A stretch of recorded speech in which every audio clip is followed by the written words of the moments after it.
এই মুহূর্তের সবচেয়ে বড় খবর, ইসরায়েলকে বাঁচাতে গিয়ে আমেরিকার মিসাইল ভান্ডার ফাঁকা। ইরানের সঙ্গে যুদ্ধে নিজের অস্ত্রই শেষ করে ফেলছে ওয়াশিংটন। ট্রাম্প চাইছেন যুদ্ধ থামাতে, ইসরায়েল চাইছে আবারও হামলা। মধ্যপ্রাচ্যে বাড়ছে আমেরিকা ইসরায়েলের মতভেদের গুঞ্জন। বোমাবর্ষণের পরেও থামেনি ইরান। কয়েক মাসেই আবার ড্রোন আর মিসাইল শক্তি গড়ে তুলছে তেহরান। গোপনে ইরানকে সাহায্য করছে চীন ও রাশিয়া। নতুন গোয়েন্দা রিপোর্টে চাঞ্চল্য আমেরিকা ও ইসরায়েলে।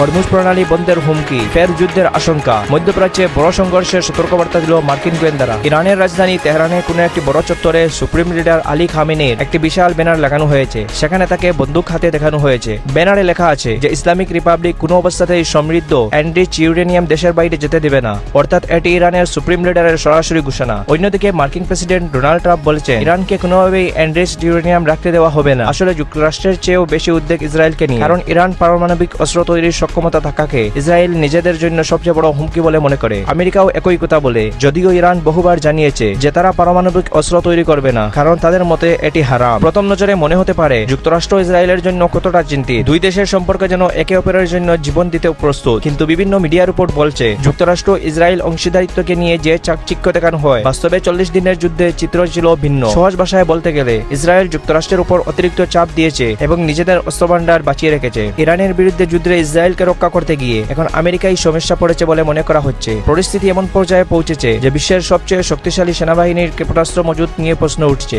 রিপোর্ট অনুযায়ী ইসরায়েলকে রক্ষা করতে গিয়ে যুক্তরাষ্ট্র এত বেশি ইন্টারসেপ্টর মিসাইল ব্যবহার করেছে যে তাদের নিজেদের মজুদ প্রায় অর্ধেক হয়ে গেছে। মধ্যপ্রাচ্যে আগে থেকে থাকা এবং যুদ্ধের আগে নানা অস্ত্রের বড় অংশই খরচ হয়ে গেছে, অথচ ইসরায়েল নিজেদের অস্ত্র অনেকটাই সংরক্ষণ করে রেখেছে। মধ্যপ্রাচ্যের পর এখন জাপান ও দক্ষিণ কোরিয়ার মতো মার্কিন মিত্ররাও উদ্বিগ্ন। তাদের আশঙ্কা ভবিষ্যতে যদি চীন বা উত্তর কোরিয়ার সঙ্গে উত্তেজনা বাড়ে কিংবা ইরানকে ঘিরে নতুন সংকট তৈরি হয়, তাহলে যুক্তরাষ্ট্রের কাছে কি পর্যাপ্ত ক্ষেপণাস্ত্র অবশিষ্ট থাকবে নিজেদের ও মিত্রদের রক্ষা করার জন্য? সম্ভবত এই কারণেই ইরানের সঙ্গে সংঘর্ষে অস্ত্রের ঘাটতির মুখে পড়া আমেরিকা এখন যুদ্ধ শেষ করতে চাইছে এবং ইরানের সঙ্গে বড় কোনো সমঝোতার প্রস্তুতি নিচ্ছে। আমেরিকার ইঙ্গিতেই পাকিস্তানের স্বরাষ্ট্রমন্ত্রী মোহসিন নকভি বর্তমানে ইরানে অবস্থান করছেন বলেও দাবি করা হচ্ছে। এএনআই রিপোর্ট অনুযায়ী ইসরায়েলকে রক্ষা করতে বিপুল পরিমাণ উন্নত ক্ষেপণাস্ত্র প্রতিরক্ষা ব্যবস্থা ব্যবহার করার পর যুক্তরাষ্ট্রের নিজস্ব মিসাইল মজুত উল্লেখযোগ্যভাবে কমে গেছে। দ্য ওয়াশিংটন পোস্টের এক প্রতিবেদনে দাবি করা হয়েছে ইসরায়েলের সুরক্ষায় আমেরিকা নিজে ইসরায়েলের চেয়েও বেশি ক্ষেপণাস্ত্র ব্যবহার করেছে। প্রতিবেদনে বলা হয়েছে যুক্তরাষ্ট্র ইসরায়েলকে রক্ষার জন্য 200-এর বেশি third terminal high altitude defence interceptor missile ব্যবহার করেছে। এছাড়া পূর্ব ভূমধ্যসাগরে থাকা মার্কিন নৌবাহিনীর যুদ্ধজাহাজ থেকে 100-এরও বেশি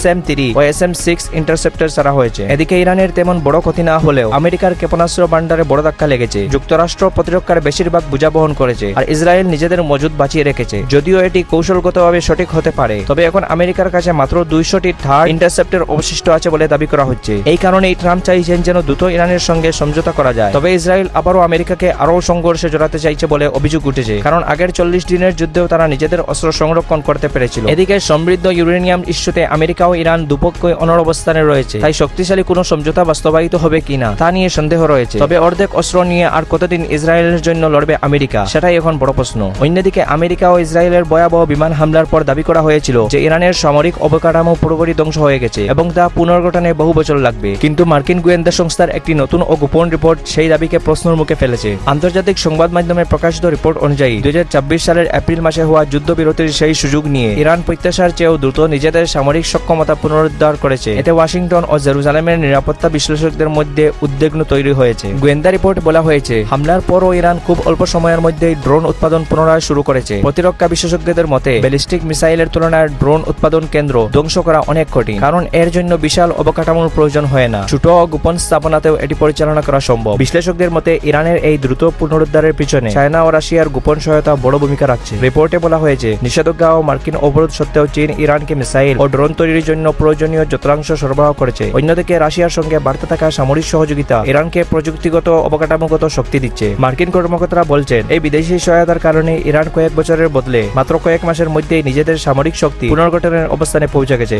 এই নতুন গোয়েন্দা রিপোর্ট যুক্তরাষ্ট্রের অপারেশন ইপিক ফিউরি এর সাফল্য নিয়েও প্রশ্ন তুলছে। মার্কিন সামরিক কর্মকর্তা ও ট্রাম্প আগেই দাবি করেছিলেন যে হামলায় ইরানের প্রায় 90% প্রতিরক্ষা শিল্প ধ্বংস হয়েছে এবং দেশটি দীর্ঘ সময়ের জন্য দুর্বল হয়ে পড়েছে। কিন্তু বাস্তব পরিস্থিতি ভিন্ন ছবি তুলে ধরেছে, যা প্রমাণ করে ইরানের প্রতিরক্ষা ব্যবস্থা অত্যন্ত স্থিতিস্থাপক। বর্তমানে চলমান 6 সপ্তাহের যুদ্ধবিরতি শেষ হওয়ার পথে ট্রাম্প স্পষ্ট হুঁশিয়ারি দিয়েছে যে ইরান যদি শান্তি চুক্তির শর্ত না মানে তাহলে আমেরিকা আবার হামলা শুরু করতে পারে। তবে এই নতুন গোয়েন্দা রিপোর্টের অর্থ হলো যুদ্ধ আবার শুরু হলে ইরান পুরোপুরি অসহায় থাকবে না, বরং বরং তাদের কাছে এখন বিপুল সংখ্যক মিসাইল ও অত্যাধুনিক ড্রোন মজুদ রয়েছে। গোয়েন্দা বিভাগের এই সতর্কবার্তা স্পষ্ট করে দিয়েছে যে উপসাগরীয় অঞ্চলে শান্তির সম্ভাবনা এখন খুবই দুর্বল, আগের চেয়ে অনেক বেশি ঝুঁকি রয়েছে এখন। এরকম আরও সঠিক এবং গুরুত্বপূর্ণ আন্তর্জাতিক খবর পাওয়ার জন্য আমাদের ভিডিওটিকে লাইক করে চ্যানেলটিকে সাবস্ক্রাইব করে পাশে থাকবেন।